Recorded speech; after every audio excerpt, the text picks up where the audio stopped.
All right, very thankful to have this opportunity here with dear friend Steve Galloway from LaPorte Missionary Church to talk and be the guinea pig. I know when I wrote to you, I asked you if you'd be the guinea pig, and you just said oink oink, oink, and I was taken as that was a thumbs up. It was. I appreciate it. I appreciate that, not knowing what we're getting into. So you've been part of LaPorte Missionary Church how long? Actually, that was my family's home church. I've been there since I was an infant. And then in the 80s, early 80s, my parents took us to Haiti. They became missionaries in Haiti. And so I did my high school years in Haiti, and then I've been in ministry for about 30 years. Moved back to LaPorte in 2007 from Haiti, and became the associate pastor there in 2007. So when you say been in ministry, pastoral ministry? Yeah, or? yeah. Okay. Since I actually was the youth director at the LaPorte Missionary Church in 88 and 89, and then I went back to Haiti, and I've served in two other churches since then, one in Zion, Illinois, and one in Fort Wayne, Indiana, all in the associate role until just now, 3 years ago. We transitioned at the missionary church. I went from associate pastor to lead pastor in 2017. Yeah, I was going to ask you about that, and I take it that wasn't some kind of a rough tumble thing, that was a peaceful transition with your dad? Yeah, it was, yeah. Yeah, I didn't have to twist his arm or anything. Yeah, it was a good transition for us and the church. Yeah, seriously, everything I heard about it, it happened well. Yeah. And he's still serving, giving us some hours each week in administrative work and shepherding work. And we've just recently hired a new full-time associate, Chris Allen, who grew up here in LaPorte and just finished up an MDiv at Reformed Theological Seminary in Florida.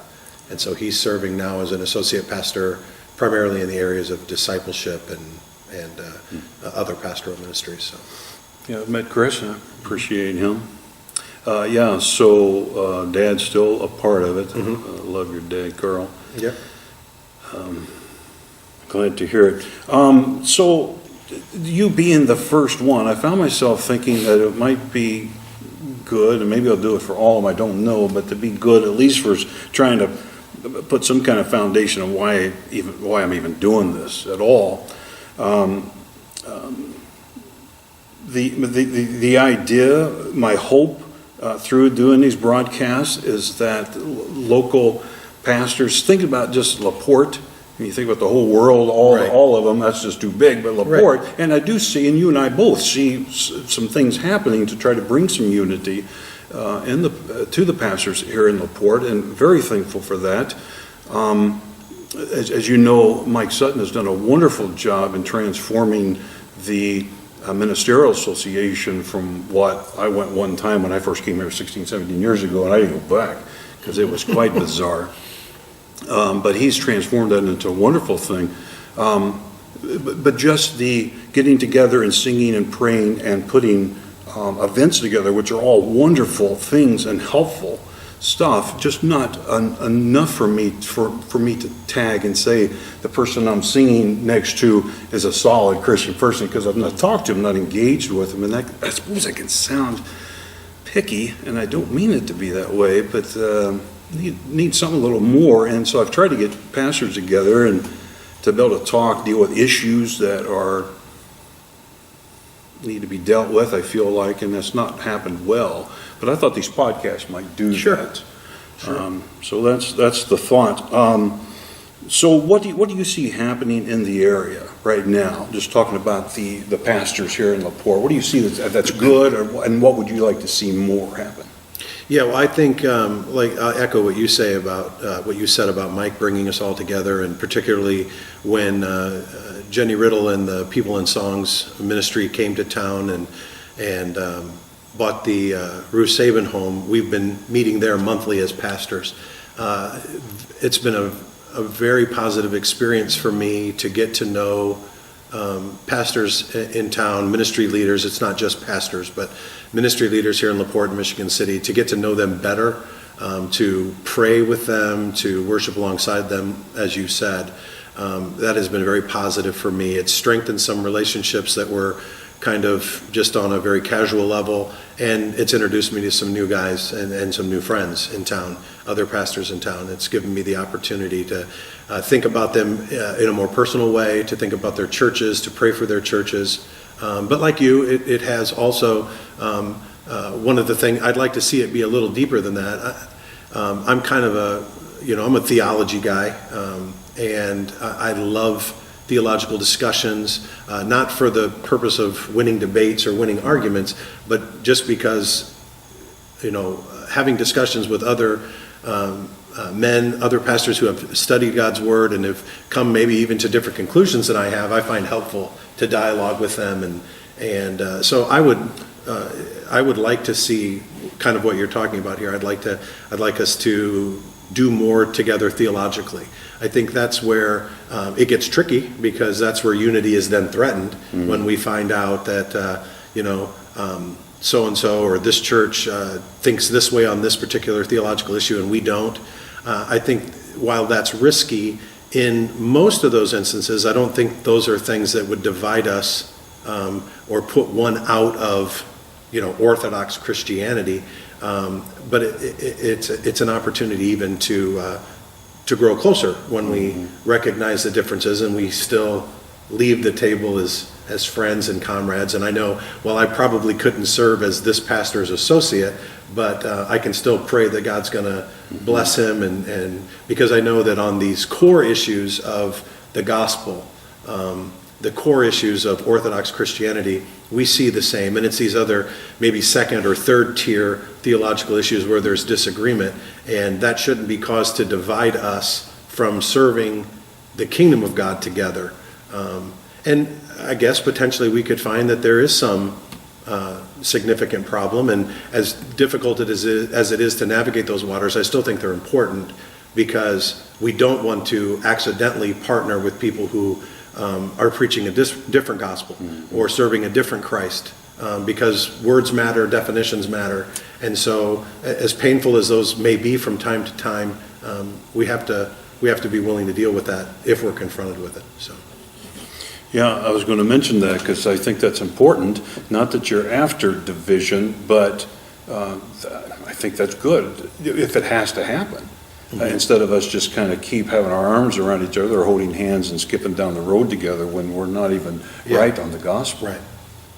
And then we have a responsibility to our own congregations that God has given us. I'm not responsible for, as a pastor, I will not give an account for example, the members of your church.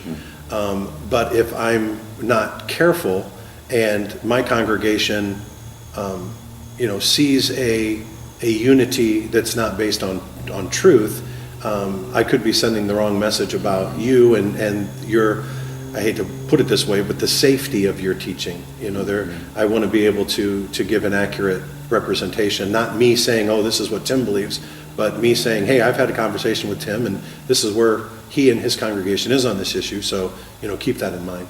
Yeah. Something which you can't do just by singing and praying. You can't once a month. You can't know that. Yeah. So how would you structure that for that to possibly start happening more?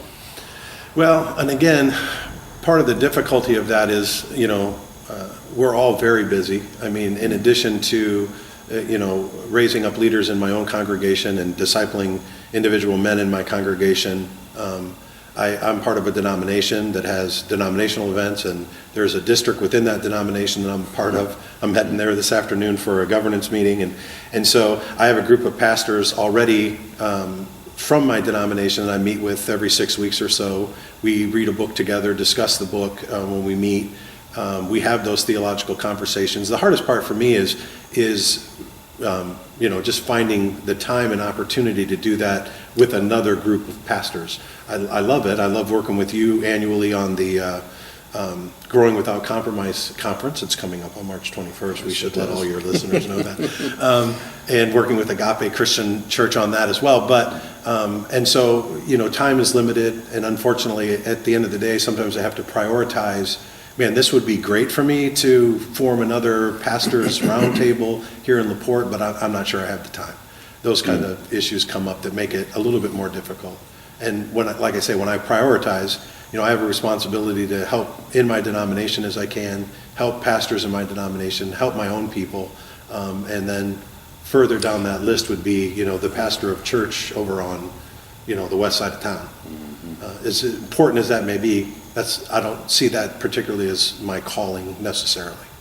Yeah, understood. One of the guys, I've got about 4 pastors lined up, and one of them is talking with, texting again today, and he said, I'm excited, it sounds real good to me. It won't be opened up to about the end of April. Mm-hmm.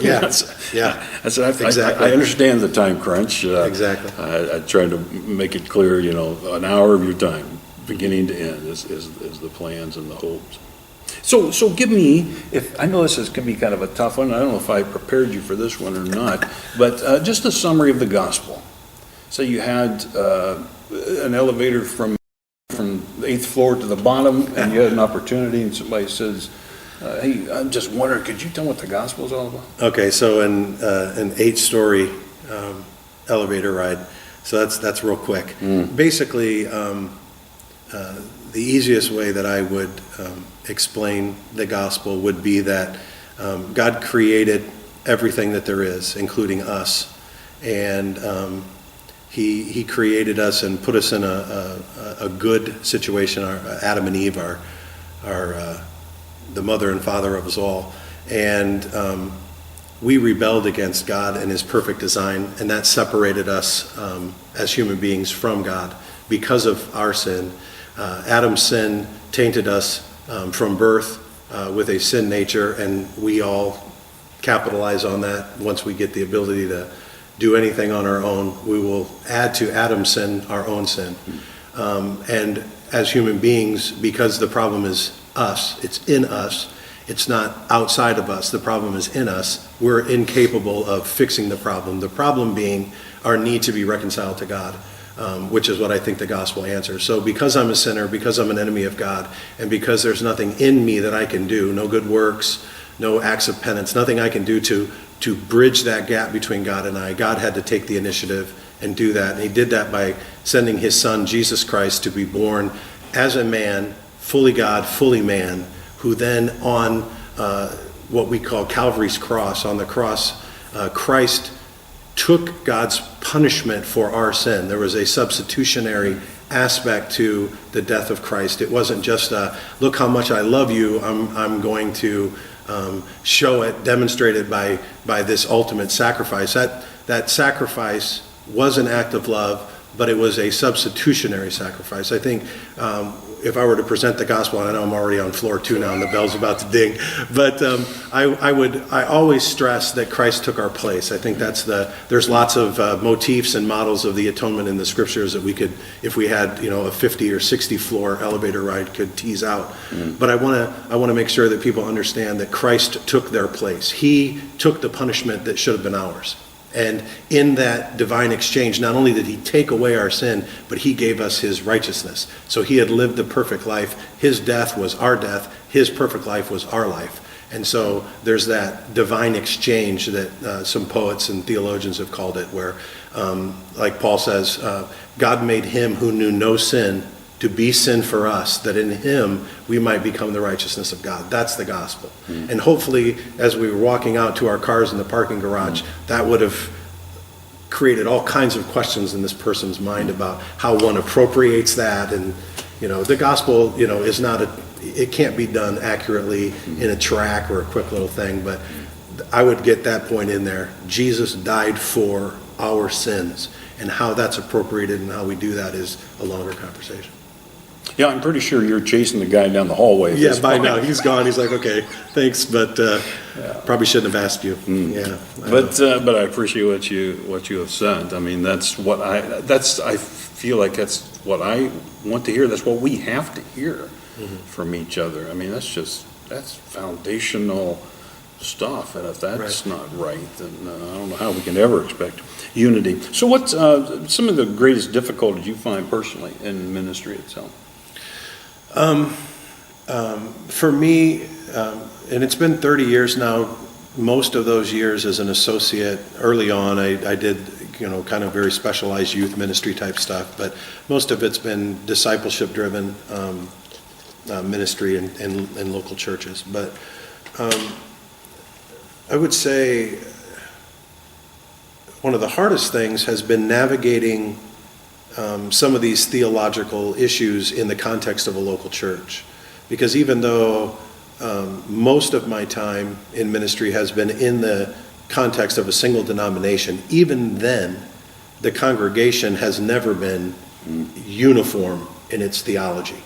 And so, as a pastor, I definitely have very specific theological positions that have come about as a result of long study and careful thinking and praying and discussing. And I want to be careful that I recognize which of those theological points, kind of what we're talking about doing with other pastors, even in my local congregation, determining which of those are hills, for lack of a better term, that I'm prepared to die on. Like when, and when we get to some of those places where there is what I believe a non-negotiable, and there's somebody in my congregation that disagrees with that or has a different view of that, what I would consider a non-negotiable, then that next step of trying to disciple them and lovingly work with them to come to what I believe is the truth on that issue is difficult for me. By nature, I'm a non-confrontational guy. I know people that have been in discussions and theological debates with me may not believe that, but I'm very much a non-confrontational guy. And in the church, whether it's theological or even personal issues of sin, church discipline, those are very, very hard for me. I'm much more of a, well, let's just see if it can work itself out. And so the hardest thing for me has been the confrontation involved in pastoral ministry. And not just confronting people, but carrying the burden of their sin-damaged lives by their own fault or not their fault. But, thinking of everyone as family, and I have a responsibility to pastor them, and so I'm right in the mud with them in their messiness and their pain and their suffering. That's been the hardest thing for me, honestly. It's just been, experiencing that. It seems to me that there's, can't think of a better word right now, but there's a nobleness about that not being something you look forward to. If a pastor or a Christian look forward to, sure, body slam. I'm just doing what I can do to cause a fight. Yeah. So I think there's something right there in that, and I remember John MacArthur a long time ago, one situation I won't get into, but he just talked about walking gently with the sheep. Mm-hmm. And man, you have to do that even though it's tough and you want to push along a little quicker, but to walk.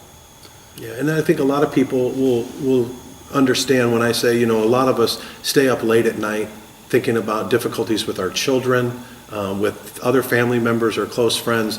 If the pastor's doing his job right, he's oftentimes laying awake at night with 100 such things on his mind, or even in our smaller churches, 20 or 30 families that he knows have this or that struggle, whether it's illness or financial problems or relationship issues or prodigal children, all of those things. If we're doing our job right, we're right there with them on those things. We're praying with them, we're helping them find solutions, and that's a huge thing that